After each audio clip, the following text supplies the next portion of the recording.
ಕರ್ನಾಟಕದ ಪಂಚ ಗ್ಯಾರಂಟಿಗಳು ಸರ್ಕಾರಕ್ಕೆ ಹೊರೆ ಆಗಿದೆಯಾ? ಆಗಿದೆ ಅಂತ ಸರ್ಕಾರದ ಅತಿರಥ ಮಹಾರಥ ನಾಯಕರುಗಳೇ ಹೇಳಿಕೆಯನ್ನು ಕೊಟ್ಟಿದ್ದಾರೆ. ಆರ್ಥಿಕವಾಗಿ ನಮಗೆ ಬರ್ಡನ್ ಆಗ್ತಾ ಇದ್ರೂ ಗ್ಯಾರಂಟಿಯನ್ನು ಕೊಡ್ತಾ ಇದ್ದೀವಿ ಅಂತ ಜನರೆದುರು ಉಪಮುಖ್ಯಮಂತ್ರಿ ಡಿ.ಕೆ. ಶಿವಕುಮಾರ್ ಅವರು ಹೇಳಿರುವಂಥದ್ದು ಸರ್ಕಾರದಲ್ಲೇ ಪರ ವಿರೋಧ ಚರ್ಚೆಗೆ ಗ್ರಾಸವಾಗಿದೆ. ಇನ್ನೊಂದು ಕಡೆ ಹಣವಂತರು, ತೆರಿಗೆ ಕಟ್ಟುವ ಸ್ಥಿತಿವಂತರು ಗ್ಯಾರಂಟಿಗಳನ್ನು ಬಿಟ್ಟುಕೊಡಲಿ ಅನ್ನೋ ಮಾತುಗಳು ಕೂಡ ಮುನ್ನೆಲೆಗೆ ಬಂದಿವೆ.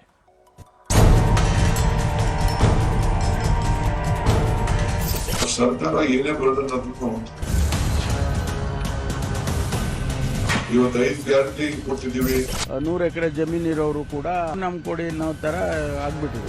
ಕಾರ್ಯಕ್ರಮ ತಂದಾಗ ಅದು ಹೊರೆದು ಆಗುತ್ತೆ, ಇನ್ನೊಂದ್ರಲ್ಲಿ ಸಹಾಯ ಆಗುತ್ತೆ. ಈಗ ಶ್ರೀಮಂತರಿಗೂ ಹೋಗ್ತಾ ಇದೆ, ಬಡವ್ರಿಗೂ ಹೋಗ್ತಾ ಇದೆ. ಬಡವ್ರಿಗೆ ಕೊಡಿ, ಶ್ರೀಮಂತರಿಗೆ ಯಾಕೆ? ಪೂರ್ತಿ ಕ್ಯಾನ್ಸಲ್ ಮಾಡಬೇಕು, ಇಲ್ಲ ಎಲ್ರಿಗೂ ಸಿಗೋ ಥರ ಸೌಲಭ್ಯ ನೋಡ್ಕೋಬೇಕು. ಆಡಳಿತದ ಬಿಗಿ ನಿಲುವಿದ್ದಿದ್ರೆ ಈ ಕಾರ್ಯಕ್ರಮಗಳನ್ನು ಕೊಟ್ಟು ಸಹ ಒಳ್ಳೆಯ ಕಾರ್ಯಕ್ರಮಗಳನ್ನು ಅಭಿವೃದ್ಧಿನ ಮಾಡಲಿಕ್ಕೆ ಅವಕಾಶಗಳಿದೆ.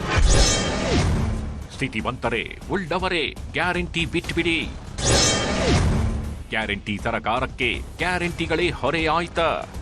ಗ್ಯಾರಂಟಿ ಗ್ಯಾರಂಟಿ ಗ್ಯಾರಂಟಿ ಇದೊಂದೇ ಮಾತು ಕಾಂಗ್ರೆಸ್ ನಾಯಕರ ಬಾಯಿಂದ ಕಳೆದ 2.25 ವರ್ಷದಿಂದ ಜೋರಾಗಿ ಕೇಳಿ ಬಂದಿರುವ ಮಾತು.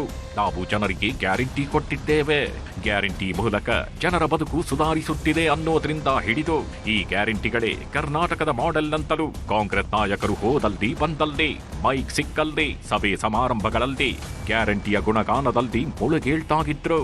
ಆದ್ರೆ ಇಷ್ಟೆಲ್ಲ ಗ್ಯಾರಂಟಿ ಬಗ್ಗೆ ಹೇಳಿಕೊಳ್ಳುವ ನಾಯಕರಿಗೆ ಒಳಗೊಳಗೆ ಈ ಗ್ಯಾರಂಟಿ ಅಂದ್ರೆ ಬಲು ಭಾರ ಎಂಬ ಭಾವನೆ ಬಂದಿರೋದ್ರಲ್ಲಿ ಗೊತ್ತೇನೂ ಇಲ್ಲ. ಹಾಗಿದ್ರು ಈ ಒಳಗಿನ ಬೇನೆಗೆ ನಿನ್ನೆ ಧ್ವನಿಯಾಗಿತ್ತು ಡಿಸಿಎಂ ಡಿ.ಕೆ. ಶಿವಕುಮಾರ್. ನಿನ್ನೆ ಆರೋಗ್ಯ ಇಲಾಖೆ ಕಾರ್ಯಕ್ರಮದಲ್ಲಿ ಮಾತನಾಡಿದ್ದ ಡಿಸಿಎಂ, ಗ್ಯಾರಂಟಿಗಳಿಂದಾಗಿ ಸರ್ಕಾರಕ್ಕೆ ಬರ್ಡನ್ನಾಗ್ತಿದೆ, ಆದರೂ ಜನರ ಅಭಿವೃದ್ಧಿಗೆ, ಆರ್ಥಿಕವಾಗಿ ಜನರನ್ನ ಮೇಲೆತ್ತಲು ಗ್ಯಾರಂಟಿಗಳನ್ನು ಕೊಡ್ತಿದ್ದೇವೆ ಎಂದಿದ್ರು. ಬರ್ಡನ್ ಆಗ್ತಾ ಇರ್ಬೋದು, ಬಟ್ ಸರ್ಕಾರ ಏನೇ ಬರ್ಡನ್ ಆದ್ರೂ ನಿಮ್ಗೆ ಮಾನಸಿಕವಾಗಿ ಈ ಫೈನಾನ್ಷಿಯಲ್ ಸ್ಟ್ರೆಂತ್ ಕಡಿಮೆ ಆಗ್ಬಾರ್ದು. ನಿಮ್ಗೆ ಜೀವದಲ್ಲಿ 10 ರೂಪಾಯಿ ಜಾಸ್ತಿ 10 ರೂಪಾಯಿ ಇತ್ತು ಅಂತಂದ್ರೆ 100 ರೂಪಾಯಿ ಕೊಡಕ್ ಮೊದಲು ಬರ್ತಾರೆ. ಹಂಗೆ ಮಾನಸಿಕವಾಗಿ ನಿಮ್ಗೆ ಧೈರ್ಯ ತುಂಬಬೇಕು, ಆರ್ಥಿಕವಾದಂತ ಶಕ್ತಿ ಕೊಡಬೇಕು ಅಂತ ದೊಡ್ಡ ತೀರ್ಮಾನವನ್ನ ನಮ್ಮ ಸರ್ಕಾರ ಮಾಡಿದೆ. ಆದ್ರೆ ಡಿಸಿಎಂ ಹೇಳಿದ ಬರ್ಡನ್ ಮಾತಿಗೆ ಸಿಎಂ ಸಿದ್ದರಾಮಯ್ಯ ಸಮಜಾಯಿಷಿ ಕೊಟ್ಟಿದ್ರು.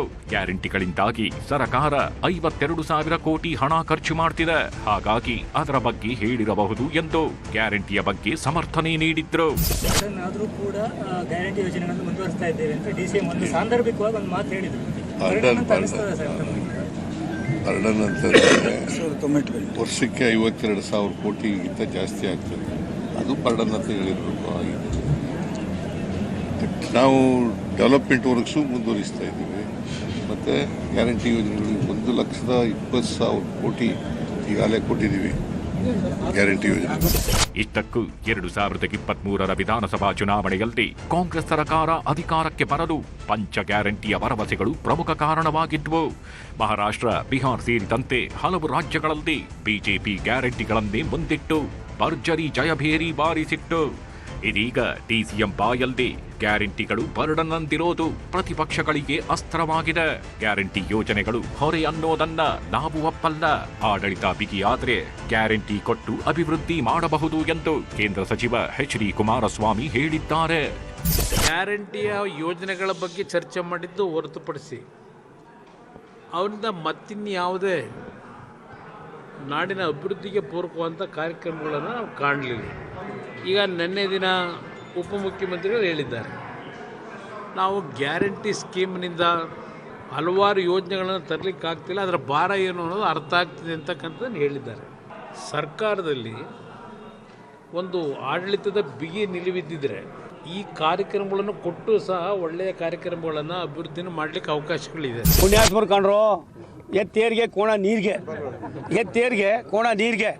ಅವರಲ್ಲಿರೋ ಜಗಳನ ಮುಚ್ಕೊಳ್ಳೋಕ್ಕೆ ಇಷ್ಟೊಂದು ಕಪಟ ನಾಟಕ ಆಡ್ತಕ್ಕಂಥ ವ್ಯವಸ್ಥೆ ಪ್ರಪಂಚದಲ್ಲಿ ನನ್ನ 50 ವರ್ಷದ ರಾಜಕಾರಣದಲ್ಲಿ ನೋಡಿರಲಿಲ್ಲ, ನಾನು ಕೇಳಿರಲಿಲ್ಲ. ನಾನು ಕೂಡ ಸಾಕಷ್ಟು ಮಜಲ್ಗಳನ್ನು ನೋಡಿದ್ದೇನೆ, ಇಂಥ ಕಿಲಾಡಿಗಳು ನಾನು ನೋಡಿಲ್ಲ. ತುಂಬ ದಿನ ನಡೆಯೋದಿಲ್ಲ, ಅಂತ್ಯ ಆಗೋ ಕಾಲನೂ ಬರ್ತಾಯಿದೆ. ಹೀಗೆ ಟೀಕೆಗಳು ಕೇಳಿ ಬರುತ್ತಲೇ ಡಿಸಿಎಂ ಡಿಕೆ ಶಿವಕುಮಾರ್ ಹಾಗೂ ಗ್ಯಾರಂಟಿ ಅನುಷ್ಠಾನ ಸಮಿತಿ ಅಧ್ಯಕ್ಷರು ಸ್ಪಷ್ಟನೆ ನೀಡಿದ್ದಾರೆ. ಗ್ಯಾರಂಟಿಗಳನ್ನ ನಿಲ್ಲಿಸಲ್ಲ, ಪರಿಷ್ಕರಣೆಯೂ ಇಲ್ಲ ಎಂದಿದ್ದಾರೆ. ಹಾಗಿದ್ದರೂ ಸರ್ಕಾರದ ಮಟ್ಟದಲ್ಲಿ ಗ್ಯಾರಂಟಿ ಫಲಾನುಭವಿಗಳ ಪರಿಷ್ಕರಣೆ ನಡೆಯುತ್ತಿದೆ. ಗ್ಯಾರಂಟಿ ಖಂಡಿತ ಎಲ್ಲರಿಗೂ ಬರ್ಡನ್ ಆಗಿ ಆಗ್ತಾ ಇದೆ ಸರ್ಕಾರಕ್ಕೆ. ಅಂದ್ರೂ ನಾವು ಗ್ಯಾರಂಟಿನ ನಿಲ್ಲಿಸಲ್ಲ ಅಂತ ಹೇಳಿದ್ವಿ. ತಪ್ಪೇನಿದೆ? ಪರಿಷ್ಕರಣೆ ಏನಿಲ್ಲ. ಕೆಲವರು ಯಾಕೆ ಹೇಳ್ತಾ ಇದ್ದೀನಿ ಅಂತಂದ್ರೆ, ಕೆಲವರು ಸತ್ತಿರೋರೆಲ್ಲ ತಗೊಂಡಿದ್ದಾರೆ. ಸುಮಾರು ಜನ ಕೋಟ್ಯಾಂತರ ರೂಪಾಯಿ ಯಾರು ಸತ್ತಿದ್ದಾರೆ ಅದು ಕಲೆಕ್ಟ್ ಮಾಡ್ಕೊಂಡಿದ್ದಾರೆ. ಈಗಾಗಲೇ ನಾವು ಸರ್ವೆ ಮಾಡಿಸಿದ್ದೇವೆ. DBT ಮೂಲಕ ಅವ್ರಿಗೆ ಅಕೌಂಟ್ ಹೋಗ್ತಾ ಇರೋದ್ರಿಂದ, ಹಣ ಹೋಗ್ತಾ ಇರೋದ್ರಿಂದ, ಅದು ನೇರವಾಗಿ ಅವರು ಸತ್ತಿದ್ದಾರೆ ಇಲ್ಲ ಅನ್ನೋದು ಅಕೌಂಟ್ ಸಿಗದೇ ಇದ್ದರಿಂದ ಇಲ್ಲಿವರೆಗೂ ಹಣ ಹೋಗಿದೆ. ಅದನ್ನು ವಾಪಸ್ ತಗೊಳ್ಳೋದಕ್ಕೂ ಕೂಡ ಚರ್ಚೆ ಮಾಡಿದ್ದೇವೆ. ಸ್ಥಿತಿವಂತರೇ ಗ್ಯಾರಂಟಿ ಬಿಡಿ, ಫಲಿಸುತ್ತ ಕೀವಿತ ಸೂತ್ರ. ಇದರ ನಡುವೆ ಗ್ಯಾರಂಟಿಗಳಿಂದ ಆಗುತ್ತಿರುವ ಹೊರೆಯನ್ನು ರಾಜ್ಯ ಸರ್ಕಾರ ಸೂಕ್ಷ್ಮವಾಗಿ ಗಮನಿಸುತ್ತಿದೆ. ಇದೇ ಕಾರಣಕ್ಕೆ ರಾಜ್ಯ ಸರ್ಕಾರ ಕೇಂದ್ರದಲ್ಲಿ ಪ್ರಧಾನಿ ನರೇಂದ್ರ ಮೋದಿ ಹೆಣದಿದ್ದ ಕಿವಿತ ಸೂತ್ರವನ್ನು ರಾಜ್ಯದಲ್ಲಿ ಪ್ರಯೋಗಿಸುವುದಕ್ಕೆ ಮುಂದಾಗುವ ಸಾಧ್ಯತೆ ಇದೆ. ಸರ್ಕಾರಿ ನೌಕರರು ಶ್ರೀಮಂತರಿಗೆ ತ್ಯಾಗಮಯಿಯಾಗಲು ಕರೆ ಕೊಡುವ ಪ್ಲಾನ್ ಇದು. ಗ್ಯಾಸ್ ಸಬ್ಸಿಡಿಯಂತೆ ಗೃಹ ಜ್ಯೋತಿ ಶಕ್ತಿ ತ್ಯಜಿಸಲು ಮನವಿ ಮಾಡಲಾಗುವುದು. ಸರ್ಕಾರದ ಈ ಮನವಿಗೆ 30% ಫಲಾನುಭವಿಗಳು ಸ್ಪಂದಿಸುವ ವಿಶ್ವಾಸವಿದೆ. ಮಾರ್ಚ್ 6ರ ಬಜೆಟ್ನಲ್ಲಿ ಕಿವಿತ ಸೂತ್ರ ಪ್ರಕಟ ಮಾಡಲು ತಯಾರಿ ನಡೆದಿದೆ. ಸ್ಥಿತಿವಂತರು ಬಿಟ್ಟುಕೊಟ್ಟರೆ ಅಭಿವೃದ್ಧಿ ಕೆಲಸಗಳಿಗೆ ಅನುಕೂಲ ಆಗುತ್ತೆ ಎಂಬುದು ಸರ್ಕಾರದ ವಾದ. ಪ್ರಧಾನಿ ಮೋದಿ ಮಾದರಿಯಲ್ಲೇ ಸಿದ್ದರಾಮಯ್ಯ ಸೂತ್ರ ರಚಿಸುತ್ತಿದ್ದು, ಮೋದಿ ಕರೆಗೆ ಸಿಕ್ಕ ಸ್ಪಂದನೆಯಂತೆಯೇ ಸಿದ್ದರಾಮಯ್ಯಗೂ ಸಿಗತ್ತಾ ಎಂಬ ಪ್ರಶ್ನೆ ಎದ್ದಿದೆ. ಅದಕ್ಕೆ ಜನರು ಕೊಡೋ ಉತ್ತರ ಹೀಗಿದೆ. ನಮಗೇನಿಲ್ಲ ಸರ್, ನಮ್ಮ ಬರ್ಡನ್ ಆಗಲ್ಲ, ನಾವು ಚೆನ್ನಾಗಿದ್ದೀವಿ, ನಮಗೆ ಭಗವಂತ ಚೆನ್ನಾಗಿ ಕೊಟ್ಟಿದ್ದೇನೆ ಅಂತ ಇರೋರು ಯಾರಿದ್ದಾರೆ ಶಕ್ತಿವಂತ, ಅವರು ಬೇರೆಯವ್ರಿಗೆ ಅವಕಾಶ ಕೊಟ್ಟರೆ ಬಡವರಿಗೆ ಅದು ಅನುಕೂಲ ಆದರೆ ಅದು ಅವ್ರಿಗೆ ಒಳ್ಳೇದಾಗುತ್ತೆ. ರೂಲ್ಸ್ ಅಂದಮೇಲೆ ಈಗ ಒಬ್ಬರಿಗೆ ಅವ್ರಿಗೂ ಇರೋರಿಗೆ ಒಂಥರ ಇಲ್ಲಿದ್ರಿಗೆ ಒಂಥರ ಮಾಡೋಕ್ಕಾಗಲ್ಲ. ಎಲ್ರಿಗೂ ಒಂದೇ ರೂಲ್ಸ್ ಮಾಡಬೇಕಲ್ವಾ? ಇಲ್ಲ ಪೂರ್ತಿ ಕ್ಯಾನ್ಸಲ್ ಮಾಡಬೇಕು, ಇಲ್ಲ ಎಲ್ರಿಗೂ ಸಿಗೋ ಥರ ಸೌಲಭ್ಯ ನೋಡ್ಕೋಬೇಕು. ರಿಟರ್ನ್ ಮಾಡಿದ್ರೆ ಪರವಾಗಿಲ್ಲ, ರಿಟರ್ನ್ ಮಾಡಿ ಗೌರ್ಮೆಂಟಿಗೆ ರಿಟರ್ನ್ ಮಾಡಿದ್ರೆ ಅದು ಒಳ್ಳೇದೇ. ಯಾಕಂದ್ರೆ ಅನುಕೂಲ ಇರೋರು, ಅನುಕೂಲ ಇಲ್ಲದೆ ಇರೋರ್ಗಾದ್ರೆ ನಡೀತದೆ. ಶ್ರೀಮಂತಿಗೂ ಅವ್ರಿಗೆ ಗೌರ್ಮೆಂಟ್ ಪಗಾರದು ಇರ್ತೈತ್ರಿ, ಎಲ್ಲ ಇರ್ತೈತ್ರಿ ಸರ್. ಅವ್ರು ಬಿಟ್ಟು ಈಗ ನಮ್ಮ ಬಡವ್ರಿಗೆ ಕೊಟ್ರೆ ಚಲೋ ಆಗ್ತೈತೆ ನೋಡ್ರಿ ಸರ್. ಜನಸಾಮಾನ್ಯರ ಈ ಮಾತುಗಳನ್ನ ಕೇಳಿದ್ರೆ ಅಷ್ಟು ಸುಲಭವಾಗಿ ಗ್ಯಾರಂಟಿ ಬಿಟ್ಟು ಕೊಡೋದಿಲ್ಲ ಅನ್ನೋ ಸುಳಿವು ಕೂಡ ಸಿಗ್ತಿದೆ. ಒಂದ್ ಕಡೆ ಕೊಟ್ಟ ಮಾತು ಉಳಿಸಿಕೊಳ್ಳಬೇಕು, ಇನ್ನೊಂದ್ ಕಡೆ ಆರ್ಥಿಕ ಹೊರೆ ಆಗದಂತೆ ನಿಭಾಯಿಸಬೇಕು.